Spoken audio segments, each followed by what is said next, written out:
And when we talk of Palace of Illusions, there are multiple reasons why I chose it. Yesterday I was sharing with some of you why I actually chose it. So I don't know, but anybody living in India, whether they're Hindus or they're Muslims or they're part of the Indian culture is the um, presence of two texts, the Ramayana and the Mahabharata. If you look at it culturally, when you talk of our culture, which is there for both, every Hindu family aspires that the son should be like Ram and the daughter-in-law should be like Sita and etc. And the problems that we face because of the Mahabharata. And in every Muslim family, there has to be an ideal son who looks after the parents. There has to be an ideal daughter-in-law who's, who listens. So basically, that whole idea and the notion is very deeply embedded. Now, when we talk of the Mahabharata, the first thing that why I picked it up was, I was going to refer to this. What happened? चश्मा ही नहीं पहन पाएंगे क्या? Can everybody at the back hear me? No, maybe it's for the people online. Wait. Let me try it. I won't open my.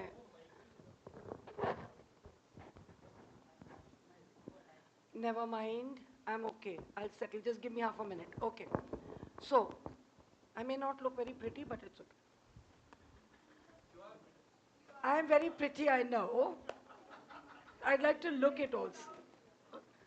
I have no doubts about how I look, and I know that I'm not very pretty, but okay.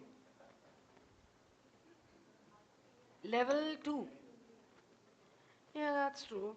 I think, you see, I am so, she knows that. I'm the kind of woman who dresses for herself, feels happy about herself, is within herself, I'm totally feminist that way. And I do not care who thinks what. I mean, I'm very polite, I'm very proper, all that is fine. But you don't decide who I am. I decide who I am and what I enjoy. Okay, so now, let me just go through the story of the Mahabharata for you so that it's easier for you to understand what I'm going to talk.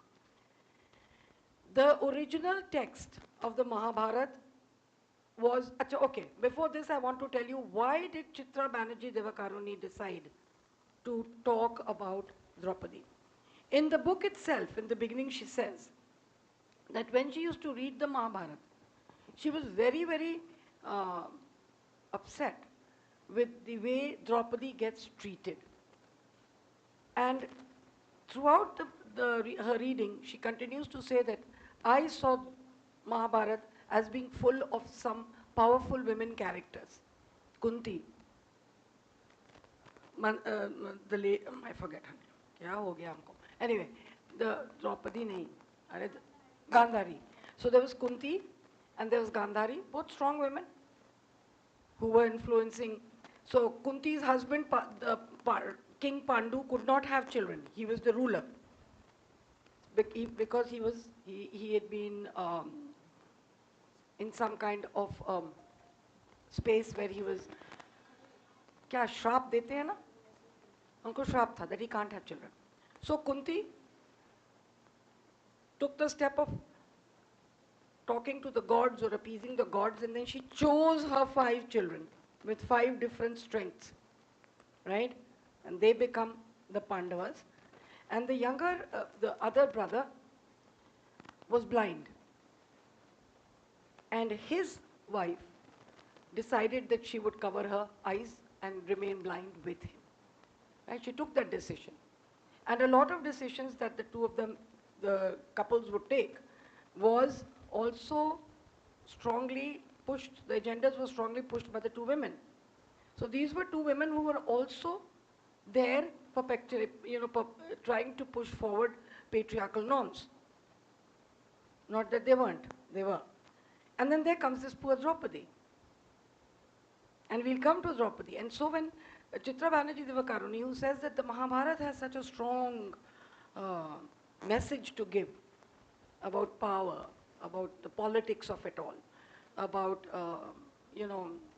the clash of the 2 clans, It has the Bhagavad Gita embedded within it, which is a complete text of Hindu wisdom. Not just Hindu wisdom, it's about karma. And it applies to everyone to understand what karma is. So, in the midst of it all, you have this one woman, and she actually felt when she read that Draupadi had not been given her due. And that Draupadi was she saw Draupadi as a very strong woman.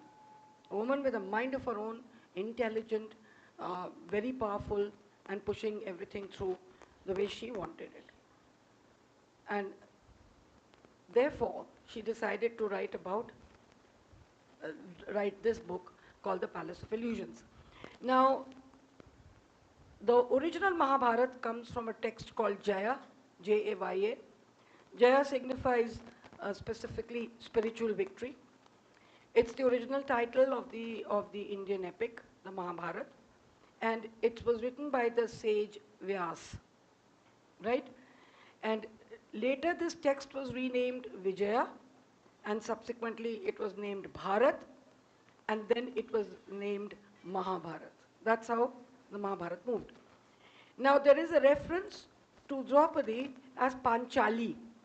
She's called Panchali. Everybody believes that, and says largely, that she had 5 husbands. They interpreted that she had 5 husbands because of a certain chance, and therefore she was called Panchali. But that's not the first reason. She was actually the princess of a kingdom called Panchal. And she was the daughter of that kingdom, therefore she was called Panchali. It is also interpreted that she had 5 husbands. We'll come to the story, but these are terms I'm trying to clear out for you. Conceptually, terms should be clear. So Panchali is the princess of Panchal, which is an ancient kingdom. Her father's name was Drupad, and Panchali was born out of the fire. She was not born to a mother. Fire was her mother. She was born out of fire. So you can imagine what qualities she should have had. Now in this text, what is happening is, there's a term that I have used, you'll see, it's a feminist mythopoeia. What is a mythopoeial work? When you take mythology and fictionalize it, when you craft a unique artificial mythology, or you elaborate on an existing mythology within a fictional world, that's called a mythopoeia. That's what this book is. Now, then we come to the title, Palace of Illusions. So, what happened was that when King Pandu died, his blind brother, became the king. And so he gave the 5 Pandav sons, a place on the absolute border of the kingdom. And that's where they established a capital called Indraprasth. And in Indraprasth, the entire building of the Indraprasth was also moderated. And, Panchali Draupadi took a lot of interest in the building of it. And within it, it was created by an Asur. Asur means a demon king. And his name was Maya. The architect's name was Maya. And therefore, within the palace, there was one big hall in which he created a water body which looked almost like the floor. So if you entered, you could just think it's the floor and walk into it. That's what happens. Duryodhan actually walks into this, doesn't realize that there is water there, falls in.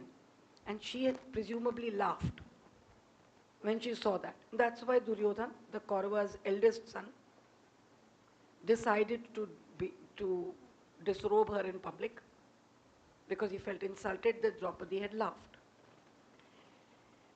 And therefore this palace was known as the Palace of Illusions. The palace itself was called Maya, and it had this one hall. And in this hall, Duryodhan had this mishap where she laughed and from where everything else triggers off. Now, having said this,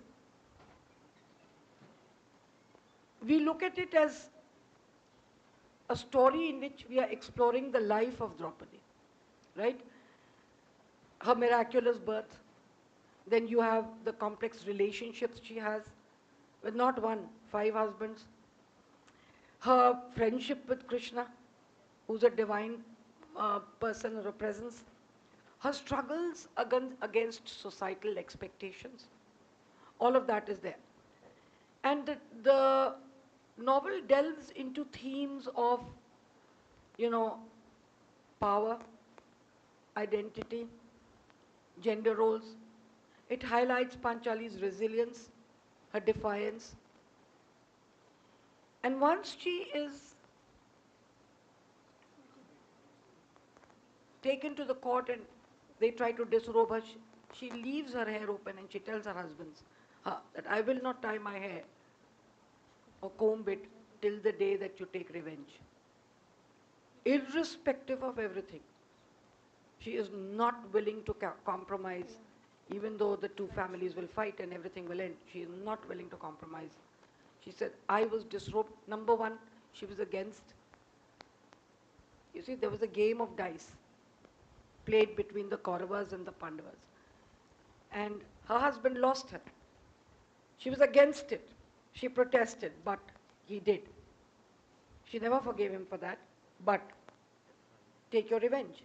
Number one, you should not have put me there. When you did, as if I was property, then now take revenge. So, all of these roles, but when you will look at the, I'll go, there are 7 chapters. And what I thought was I will briefly go through each chapter, telling you, detailing it, and then come to the themes, right? That's a better way to do it because easy for you to understand what happens. So the early life of Panchali or her birth is there. You will find that the novel begins with a birth from fire. So it sets her apart right from the beginning. She's different right from the beginning. She has a twin brother called Drishtadyumna. She has a twin brother called Drishtadyumna, and they live in Panchal, and she experiences love and loss. And her brother is her closest companion. And do not take it anyway, just keep it on the first page till I tell you to, all right? The PPT presentation should be on the first opening space. Do not come to the other point till I tell you. She has a very strong bond with her brother. About her marriage to the Pandavas, it is, what are they showing you? That will be it. You don't need to see more. You need to listen to me. All right. So what is happening is that there was a swayamvar for her. At that time, women could choose their own husbands, and there was some kind. Even Sita, somebody had to pick up the bow of Shiva, which Ram did. Here, it was said that there was a fish which was rotating, and you had to pierce the eye. And therefore, everybody was present for a swayamvar, including Duryodhan, including Karna, and of course Arjun and the 5 brothers. It is Arjun who actually pierced the eye, and it is Arjun who won her hand in marriage. So when the boys go home, the mother is in prayer, and they call out to her, she's praying. And the boys say, the men, they're young boys when they're married, they say that, you know, we've brought something really nice. They tell the mother, come and see what we've brought. It's really nice. And she says from inside, share it. You brothers share it. Not imagining that it was a woman. But so she was compelled to, because it had been said, and because within the system, it had to be followed.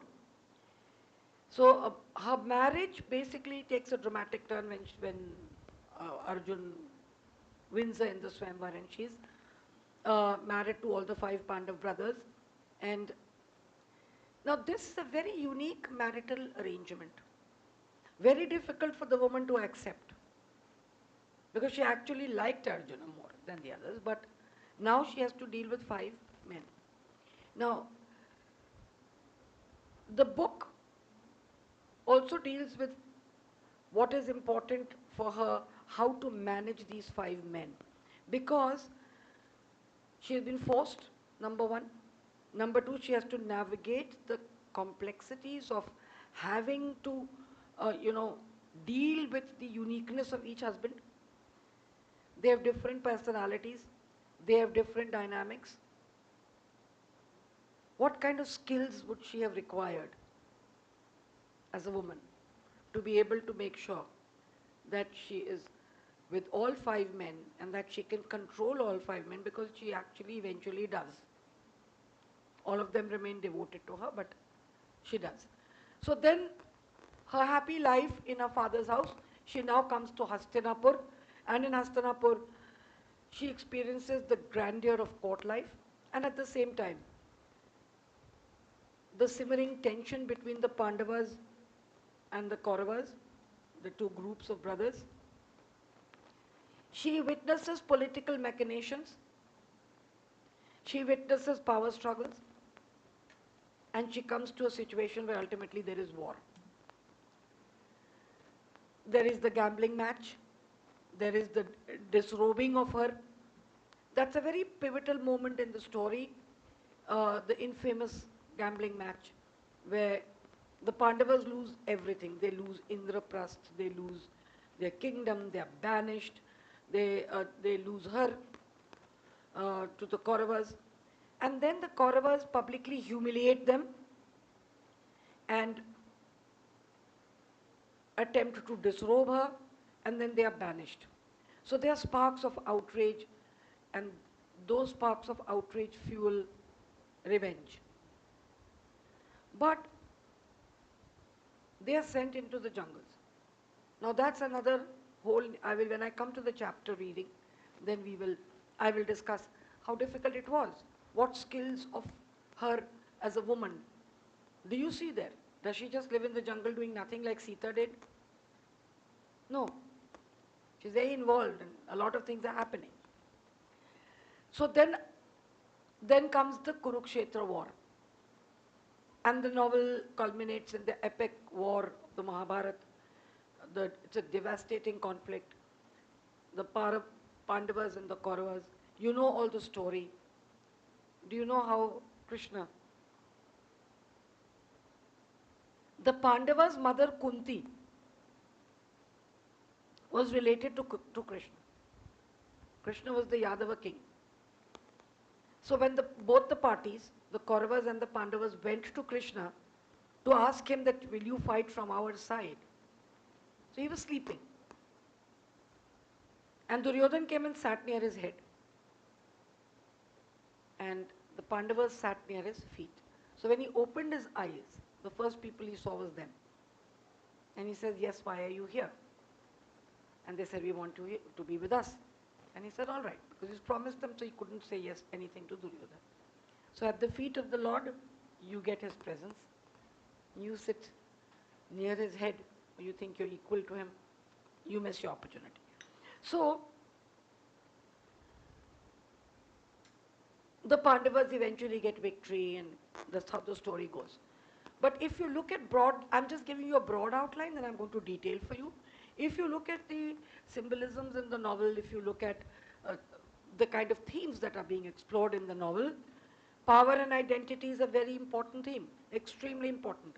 Her struggle in the book to find her place, to find her identity in a world dominated by men. It is a very closed patriarchal society. There are women agents who are perpetuating patriarchy. Within that system, here is this woman alone. Then gender roles question. What are the traditional gender roles portraying Panchali as a very strong and independent woman, who actually defies societal expectations. She does that. She has a unique relationship of friendship with Krishna. Now, it's often talked about, but I'll come to that. What was the kind of relationship that she had? One of the themes that is there is of fate versus free will. it explores the extent to which Panchali, she's not called Draupadi here, she's called Panchali in the novel. The extent to which Panchali's life is predetermined by fate, or is it shaped by her own choices? That's also an important point, because uh, she was born through fire, and a prediction had been made for her that she would be at the center of a very huge transformation that will take place in the world. That was a prediction made at the time of her birth. That's fate. And then the choices she made. Then the novel also delves into love and relationships, the complexities of love, of loyalty, betrayal, her relationships with her husband, her relationship with Krishna, and her admiration or her crush for Karna. Karna was the eldest illegitimate child of Kunti. So he was a brother of the Pandavas, the eldest, but she had to let him go. Now the Palace of Illusions, the title itself is symbolic, very symbolic. It refers to the illusory nature of reality, the illusion of reality, the deceptive nature of appearances. These are important things. The palace, they build it they build it as Maya only, as Maya Gaya, because it's built in Indraprastha and it's built as an illusion. So what does it suggest? It suggests, even in the text itself, because it's about spiritual victory, illusion and reality have to play a very important role in the text itself. So they suggest the fleeting, temporary, impermanent nature of the world, the impermanent nature of worldly possessions, the impermanent, illusory, fleeting nature of achievements. Everything, if you see, read the story, moves. So in essence, the Palace of Illusions is offering you a very fresh and insightful perspective of the Mahabharata, inviting readers to reconsider the roles and experiences of women in this ancient epic. And it's symbolic because it's referring to the illusory nature of reality, deceptive nature of appearances, and taking you towards. Now, if you're looking at the key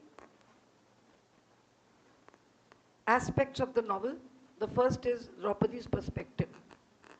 What's important in the novel is Draupadi's perspective. It's narrated by her. The story is narrated by her. It delves into her thoughts. It delves into her feelings. The motivations throughout the epic. The novel is challenging traditional narratives. It's centering the story around her instead of the war or the men. It challenges the patriarchal framework very strongly.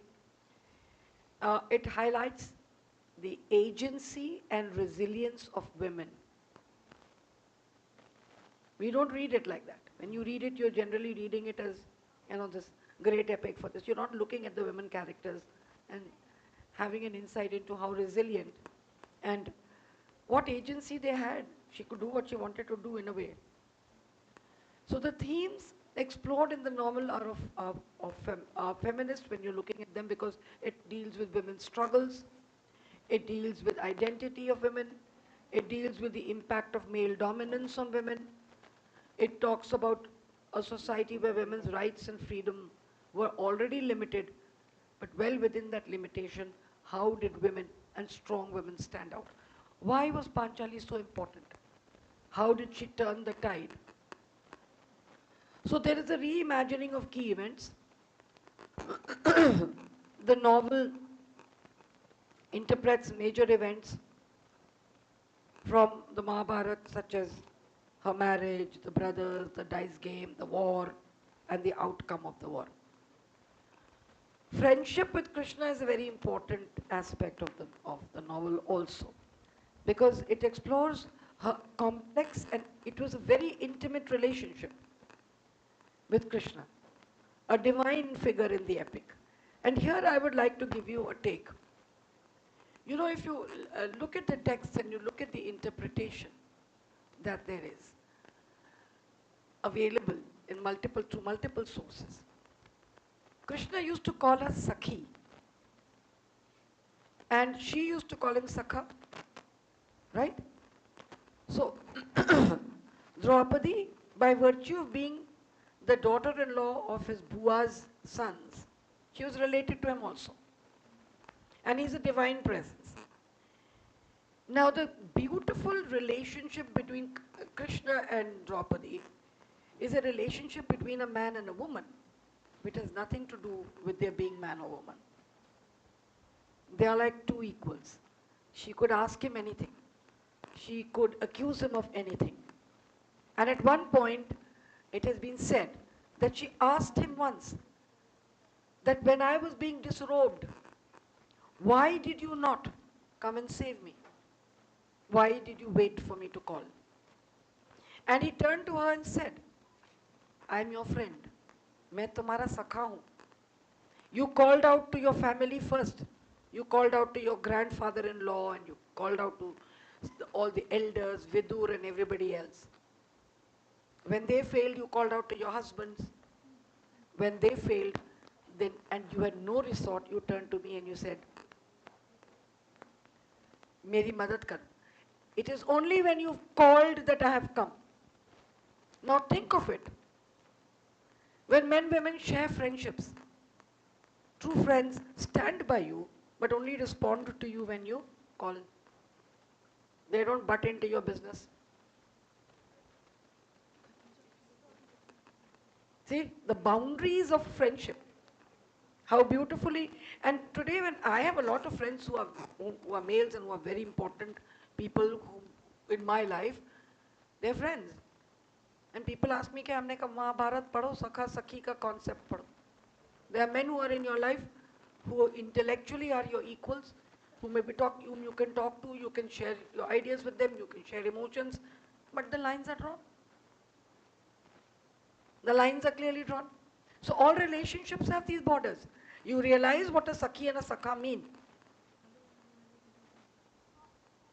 So there is this whole, you have to understand this whole idea that for her, he was very important.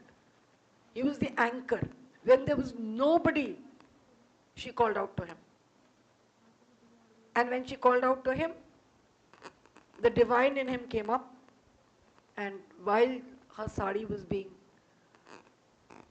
unrolled or taken off her, it continued endlessly, because he was standing right there to let it all be a continuous process. Nobody, Duryodhan tried, and there were others who tried, they couldn't disrobe her. Because it's a moral story, it's also about looking at the divine as a friend. The divine is not something or someone you should fear. That a woman of her caliber who was born out of fire had a lot of divinity in her too. There was an aspect of her soul which had the divine presence. Agni is a devata, right? Fire was a god. And the divine elements in her and him, and the friendship between them, is beautifully explained by this Sakha and Sakhi concept. So Draupadi is, or Panchali is portrayed as a symbol of strength and defiance, navigating challenges within the system with men in a deeply patriarchal society, and also societal expectations. The modern relevance of the novel is that it is set in ancient times, but the themes of female empowerment and the struggle of identity They resonate with contemporary readers to this day because every woman's struggle is just the same as it was for her. It hasn't changed much. Patriarchy is losing part of its um, power, but it hasn't lost it completely because we still are bound in with these issues even to this day.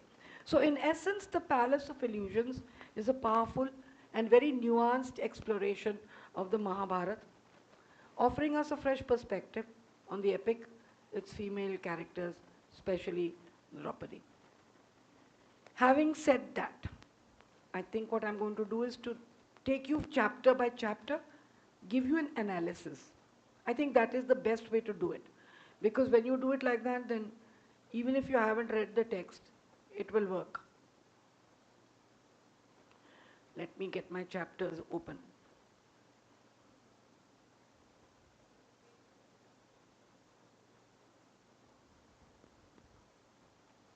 Okay, Palace of Illusions.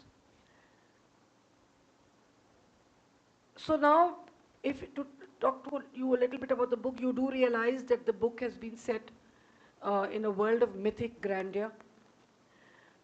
There is a tantalizing human emotion which is predominant in the Palace of Illusions. It's a, and if you look at Devakaruni, it's a kind of a contemporary master stroke actually uh, of contemporary storytelling. You can go back to your myths, you can redo them, you can bring it back, make them relevant in modern times, lessons to be learned about multiple things, about living as human beings, about relationships, about anxieties, about feelings and emotions and other things. So here you have the grand epic, the Mahabharata, and a totally new perspective through the eyes of a very fiery, intelligent woman. And what is she doing here? The narrative is actually questioning uh, all the time. Even though she's transporting you into a world which is ancient, you're going into an ancient world. And history, there's so much history there. Here is this very fiery, intelligent woman, and she's narrating the story. So she's telling you the story from her own perspective. And you are taken immediately into that realm. And when you're taken into that realm, that history begins to pulsate with a new life. Because here is a woman talking. Here is not a male narrator. A modern take, the writer and the character, the new perspective comes in. So then, what is it that they are questioning? What is it that Draupadi is questioning and Chitra Banerjee Devakaruni is questioning through her? She's questioning the perceptions of heroism, the perceptions of masculinities, the perception of duty, the perception of love. Um, what is it? Has it changed? Is it the same? From ancient times to modern times. She's actually doing that. And then, as you will go through the halls and the beautiful courts and the spaces within the story, you'll be drawn into intimate tales of personal struggle. You will get drawn into divine machinations.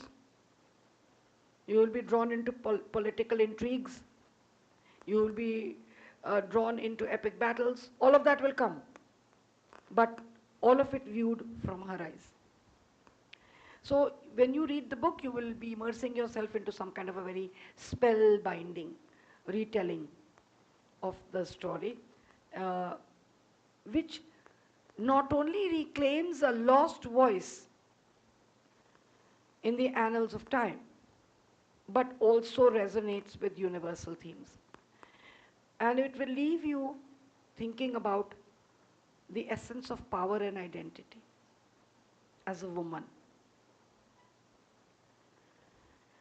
I've told you that about Chitra Banerjee Devakaruni, she's very acclaimed author. Have you seen the movie Mistress of Spices? Try seeing the movie Mistress of Spices. It has Aishwarya Rai. And it's an interesting movie. If you can see Mistress of Spices, you must see it. If you want to see Namesake, you must see it. So Chitra Banerjee is actually a culinary historian. She's an author. She's a culinary historian. She actually documents. She's renowned for her rich, evocative narratives that intertwine the flavors of food with cultural and social tapestries of South Asia. She was born in Calcutta, in India. She grew up in a Bengali household, looking at all, and you know how Bengalis are, they cook all those wonderful stuff. And so here she is, born in Calcutta in India, educated at Harvard. Then she possesses this unique quality of blending a traditional upbringing, very traditional upbringing in a Bengali household in Calcutta, to a very scholarly insight which she gets because she gets a Western education. That's unique about her. And her works include, of course, she's written something called Eating India. She's written The Hour of the Goddess. You know, she's very adept at weaving historical context with personal anecdotes. And in her work, you'll find that she captures the essence of the Bengali cuisine, food, culture, its profound emotional and cultural significance of food. You must see Mistress of Spices. It's amazing, that movie. Where this is this girl who's selling these spices, and people keep coming to her shop, and the effect it has on people. It's a beautifully made movie. So she does meticulous research. Her prose is very lyrical. It almost sounds as if she's writing a poem instead of prose. She has carved out a very distinct niche for herself in contemporary literature, and she offers you a very delectable fusion of taste and storytelling. So read her more. So we've got 7 chapters. We are going to begin with the first chapter. The first chapter has to do with Draupadi's birth and early life in a kingdom of men. Right? Chapter 1, Draupadi's birth and early life in a kingdom of men. So I've already told you the story that she's born. In the novel, the birth of Draupadi is depicted as a kind of miracle, being born out of fire. Her father did this yagna, he prayed, and she was born. So it's a miracle the way she is born. So that symbolizes the powerful and transformative nature of her existence. I'm beginning to analyze. I'm not going to, you know the story, I've already told you. Now I'm beginning to analyze. So this is the analysis. The fact that she's born out of fire is nothing short of miraculous. Second, it symbolizes powerful and transformative nature of her existence. She doesn't emerge from a mother's womb, but from a sacrificial fire kindled by her father, King Drupad. And she steps right from there into the world of men. She steps right out from the fire into a world of men. And this, the world is dominated by men. There are men everywhere. So this extraordinary inception, extraordinary way of inception, sets the stage for her destined path. What is it that she's going to be doing? This is not a usual woman, not an ordinary princess. Then she's surrounded by prophecies. And the prophecy declares that she will change and alter the fate of history. This is made at the time of her birth. The very flames that gave birth to Draupadi, they infuse her with an unusual kind of charisma, a strength, and indicating to us that her life will take a remarkable journey. She has to undertake that journey whether she likes it or not. She will have to. It's predicted. Therefore, the theme of fate versus will. It's fated for her, certain things. But her actions will become reasons for them to come to fruition. So Draupadi is, then she is a baby, she grows up in this kingdom, and it's a kingdom which is where the norms set by men or the patriarchal norms are perfect and they reign supreme. She has a happy life, she is loved by her father, she has a brother she loves, she has great companionship, but then it's a world of men. And there are rigid societal expectations from the princess and from everyone. And so this growing up is actually defining a part of her identity. Identity formation takes place in the family where you're born, the rules of the family. You're brought up in a liberal family, you have a different take on things. Your personality and your identity becomes different. Whereas if you're looking at a patriarchal, very strong, conservative place, your personality could be of a different kind. So her early life is marked by struggle to define her identity. Because she, on and off, has this little protest now and then against the rigid and strong societal expectations. The father has very exacting aspirations from her. The father's aspirations are very important, very exacting, because he is actually looking at her as a pawn to be used against Drona. The character of Drona. Drona is the teacher of the Pandavas and the Kauravas. There is a war. Actually, they were friends. Drona and Drupad were friends. And then he had turned 4. So Drona was turned 4. And she grows up in a very royal household. She is enveloped in grandeur. She's surrounded by political intrigue. And you must remember that when the war takes place, Drona tilts towards the Kauravas. He doesn't stay with the Pandavas. Tilts towards the Kauravas. So she's constantly reminded about her dual burden. She's constantly told, she's made to understand that there is a dual burden on you to be the perfect princess and to fulfill the prophecy of divine consequence. Both things, that this is what you're fated to do, divine consequence that will come, and your will. So her upbringing is distinctive. Are you people, if you feel bored, just let me know. At the back, can you hear me? Don't lose, if you feel that you need a question to ask or something, feel free. So her upbringing is distinctive. She's instilled with knowledge. Her education is typically the kind which is reserved for princesses. But they have to deal with royal matters, so she's absolutely capable of understanding and doing that. She's very intelligent. Her intellect, her sharpness and inquisitiveness set her apart. This is all coming through in the story as it is narrated in chapter 1. She's a very inquisitive mind, very sharp, extremely intelligent.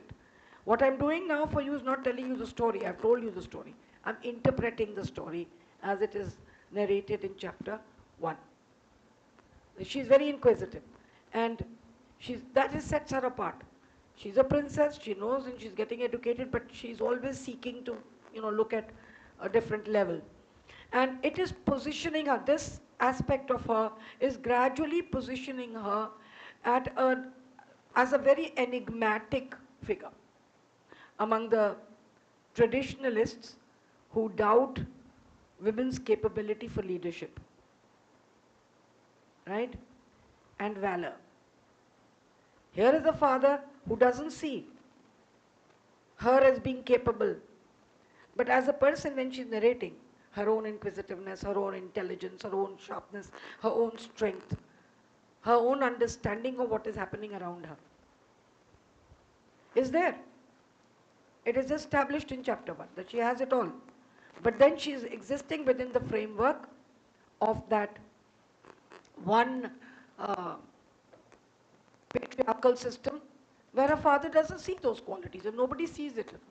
Nobody is very worried about it. But she has it, the capability of leadership, of valor. Now these attributes also become a source of internal conflict for her. She sees everything in her that Drishtadyumna would have, her brother, whom she loves very much. But Drishtadyumna is fated to become king. She's supposed to marry and go away, used as a political pawn. She knows sari marriages, all marriages in royal families take place not for love. They have political angles to them and marriages happen because it's of convenience for kingdoms to come together. Abhi bhi hota hai. Badi families mean the grand old families will want to marry into another grand old family. The businessmen marry into bigger businessmen families so that it all comes together. It's all about. Actually, marriages were like that. They remain like that. If Jodha Akbar mein Jodha was married to him for reasons which were completely different.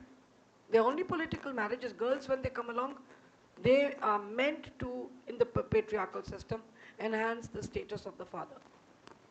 So, these attributes that she has of intelligence, of curiosity, of inquisitiveness, of strength of mind, these attributes will become a source of very great internal conflict for her as a woman. And they will clash with the confines of the society that is seeking to define what women should do, simply because they are women and simply because of their married status. Your marital status. You're unmarried, so you should behave this way. Now you're married, you should behave this way. She will question it. And it will emerge in the chapter that the societal expectations will press very heavily upon her as a woman. It will press very heavily upon her as a woman. And she's constantly reminded of the limitations and barriers prescribed by her gender. Because her relationship with Drishtadyumna, who's a twin, both equal, they're twins, but she will always feel that she's limited and that she's separate because of her gender. So Draupadi, she's always reminded of her limitations, always reminded of her barriers because she's a woman. Her beauty, intelligence, she's beautiful, extremely intelligent, a very spirited nature. They are both, remember this, they are both her armor and her curse. She's beautiful and intelligent. Even today, good-looking, intelligent women, it's a curse and an armor you can protect yourself in still. It's a curse for you. Because if a good, intelligent woman does anything in her life, then she would have slept with the man. In the hierarchy that there is, if you're a woman in the system, I have faced it all the time. If I'm capable and I became the first woman, everything over a period of time, people would always say, हाँ रे उनका क्या है, मुस्कुरा देंगी तो वो, this will happen. You motherfuckers, do you understand and realize? Sorry, bleep it out. It doesn't happen because of that. You don't have to sleep with them. You are capable, you can do it. Times have changed, but you still say the same thing. And then women have to keep trudging. Women like me have trudged on and on and on and got every single position. Now you shut up and now they respect you. Because they realize you're getting it on merit. And because you're delivering every time you're getting a position, you deliver.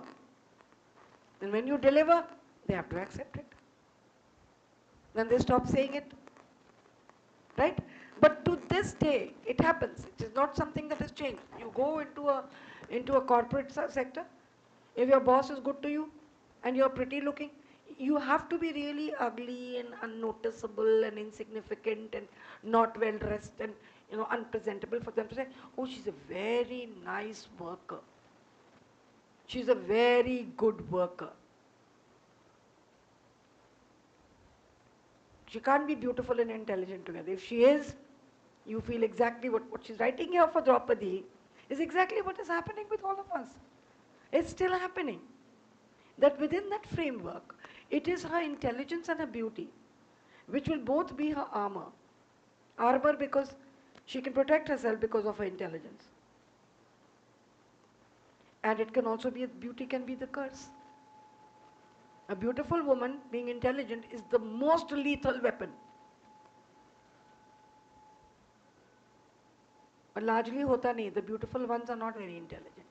They succumb to male, the very beautiful ones will succumb to male attention and approval and acceptance, and that's the end of it.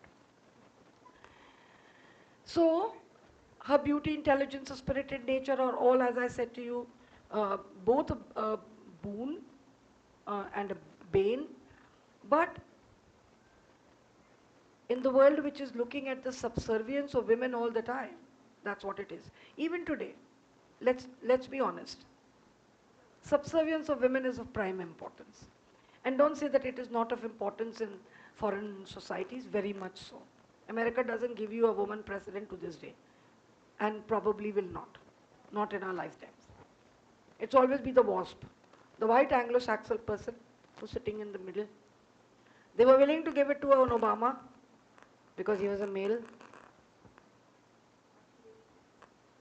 but would not give it to a woman. So, every action of hers, every word she utters, every decision that she makes is scrutinized. And it is always weighed down by anticipation. It is weighed down by anticipation. Either she will blossom or she will fall from grace.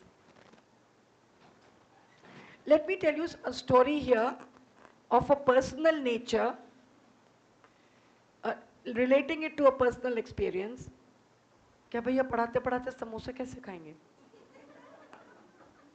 तो मेरे दांत ही गिर जाने हैं. क्या इतने अच्छे समोसे यार कभी तब खिलाना जब Sadaf, in the middle of this, how am I going to do it? हाँ ले लो. अच्छा अभी देते हैं. एक रुक जाओ. Let me just finish this. हाँ okay, समोसा खाने का break मिलेगा. Okay, all of you. Let me just finish this. When I'm talking to you that everything is scrutinized and that people are waiting कि कुछ गड़बड़ करें, she'll fall from grace. You know, when I became the first woman, multiple things you were told. There came a situation in the university a few years ago where the vice chancellor, the boys had almost burnt off a room of the male proctor, and the vice chancellor was pleading with me to take the proctorship. I was a woman. And you know what he said to me? Very nice gentleman. And he said to me, I had held many positions earlier, including chief provost. I had expelled 225 boys from the university. I had gone to the court, kept them out. Many of them became ministers, so they all knew that I'm fearless. The lady with the sword. Here I come. And he was such a sweet man, he kept pleading. He said, you know, no male teacher is agreeing. Please take it.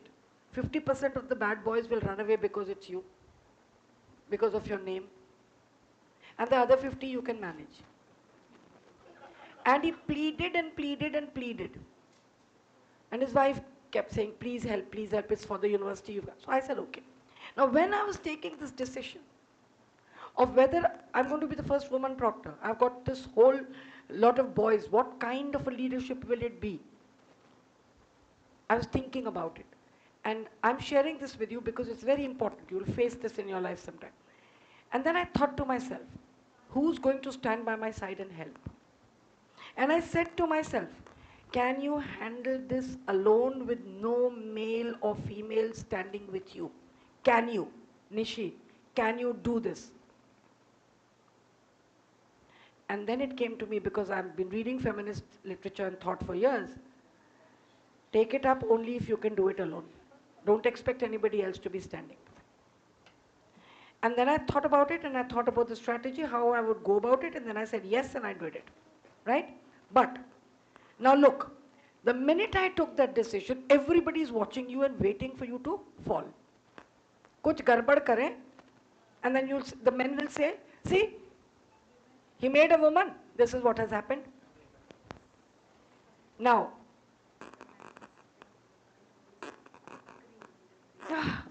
There are men who agree with everything, which is good, which is the kind of men we want on our side. Yeah, they are. There are a lot of men who are feminists, and I love them very much. Sakhas, yes. To all the women, they are sakhas. Okay, and then so then when I did this, and then I thought to myself, if I fail, they will all say, look, it's a woman who messed it. And if I succeed, will they give me the credit? No. Then the vice chancellor or somebody else will say, look, I made her I knew that she had it. I did it. But I had the sweetest vice chancellor on earth. जाओ चाय P के आओ जल्दी जल्दी P के आना नहीं तो मजेदार बातें खत्म हाँ has somebody put off the mic नहीं बंद कर दे हाँ